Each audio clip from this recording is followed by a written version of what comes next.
मेरा ससुर दूध पीने की जिद करता था। वो 60 साल का बूढ़ा था और मैं नौजवान थी। मेरी शादी को कुछ ही दिन हुए थे। एक रात मेरा शौहर घर पर नहीं था। मेरा ससुर मेरे कमरे में आया और कहने लगा, मुझे दूध पिलाओ, मैंने दूध पीना है। वो जिद करने लगा और ज़बरदस्ती मेरे कमरे में आ गया। जैसे ही उसे मौका मिला, उसने मेरे साथ पूरी रात। मेरे शादी को अभी सिर्फ 4 दिन ही गुजरे थे। मेरे ससुराल में बस मेरे ससुर ही रहते थे। शादी की रात मेरे शौहर आसिफ ने ख़ास तौर पर कहा था कि मेरे अबा को बहुत गुस्सा आता है, वरना वो गुस्से में पागल हो जाते हैं। 4 दिन से मैं भी यही देख रही थी कि जब भी आसिफ को आवाज़ दी जाती, उसकी रंगत जर्द पड़ जाती। वो घबरा जाता और फौरन कमरे से बाहर निकल जाता। आसिफ की ये हालत देखकर मेरे दिल में भी ससुर का बड़ा रौब बैठ चुका था। 5वां दिन था जब सुबह आसिफ ने कहा कि आज हम बाहर घूमने चलेंगे। मैं बहुत खुश थी, मगर जैसे ही मेरे ससुर ने आसिफ को पुकारा, वो फौरन कमरे से बाहर चला गया। बाहर से मुझे मेरे ससुर के चीखने चलाने की आवाज़ें आ रही थीं।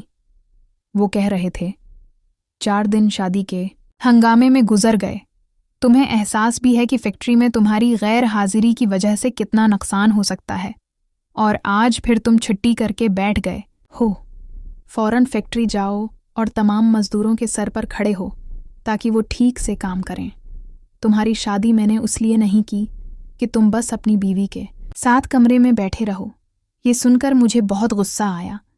अभी कुछ ही दिन हुए थे हमारी शादी को, और उन दिनों में भी मैं ही सब काम कर रही थी। नाश्ता बनाने के बाद भी मेरे ससुर इसमें नक्स निकाल चुके थे। आसिफ ने मुझे मोहब्बत से समझाया था कि अबू की बात का बुरा मत मानना। मैं उन्हीं बातों में उलझी हुई थी कि मेरे ससुर का मिजाज ऐसा क्यों है, लेकिन आज जो शूर शराबा उन्होंने मचाया, मैं तो डर ही गई थी। आसिफ जब कमरे में वापस आया तो उसका चेहरा इतरा हुआ था। कहने लगा, माजरत चाहता हूँ, मुझे फैक्ट्री जाना पड़ेगा। मैंने कहा, कोई बात नहीं, काम पहले है, बाहर हम फिर भी चले जाएंगे। आसिफ फैक्ट्री चला गया और मैं बावर्ची खाने में बर्तन धोने लगी। शादी के 3रे दिन ही मैंने खाना बनाया, घर के सारे काम किए, क्योंकि मेरे ससुर ने नौकरानी को निकाल दिया था। उन्होंने कहा था, जब बहू घर में आ गई है तो सफाई भी वही करेगी। मैंने पूरे घर की सफाई कर ली थी और थक हार कर अपने कमरे में आराम के लिए जाने लगी तो ससुर ने मुझे आवाज़ दी। मैंने अच्छे से दुपट्टा ओढ़ लिया और उनके कमरे में चली गई। मैंने पूछा, अबू जी कुछ चाहिए? उन्होंने मुझे सर से पांव तक बड़े गौर से देखा और अजीब अंदाज से अपने खशक होंठों पर जबान फेर कर कहने लगे, दूध पीना है। ये सुनते ही मुझे सब से पहले अपने दोपटे का ख्याल आया, क्योंकि वो मेरे सीने से सुरक चुका था। मैंने फौरन अपना दोपटा दरस्त किया और बावर्ची खाने चली गई। मेरा दिल जोर से धड़कने लगा था।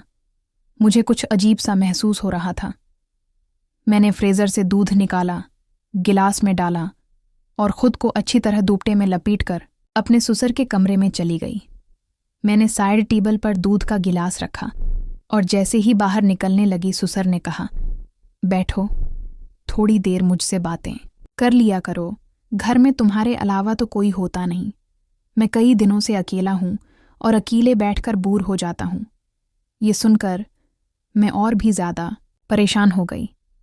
उनके कमरे में बैठने के लिए कोई कुर्सी नहीं थी, इसलिए मुझे मजबूरन बस्तर के किनारे पर बैठना पड़ा।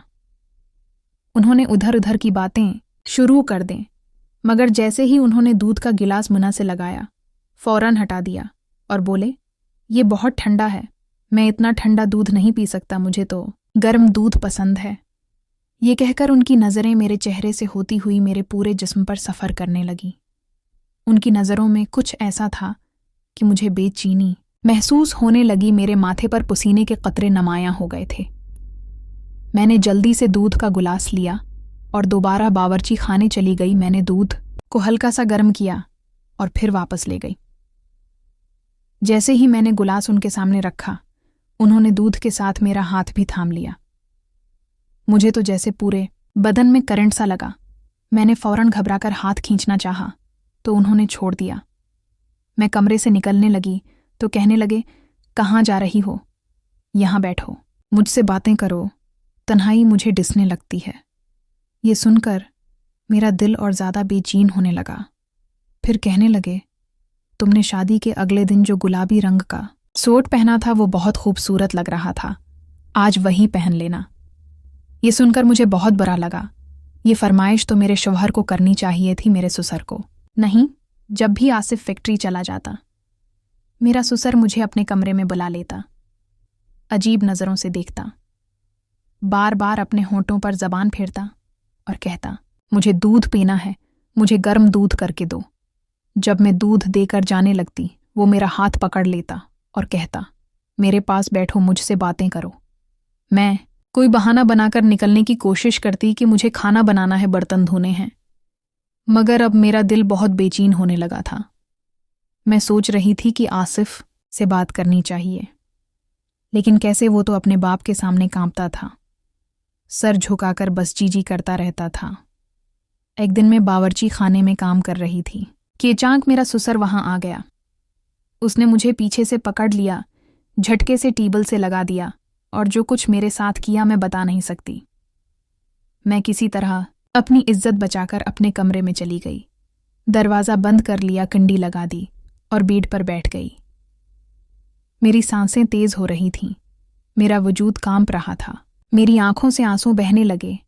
मैं सोच भी नहीं सकती थी कि मेरा ससुर मेरे साथ ऐसा कर सकता है। मैंने फैसला कर लिया कि मैं आसिफ से बात करूं। जी प्यारे दोस्तों, उम्मीद है आपको हमारी कहानी पसंद आई होगी। अगर कहानी पसंद आई है तो वीडियो को लाइक करें और चैनल को लाजमी सब्सक्राइब करें। अगली वीडियो में मिलते हैं। शुक्रिया।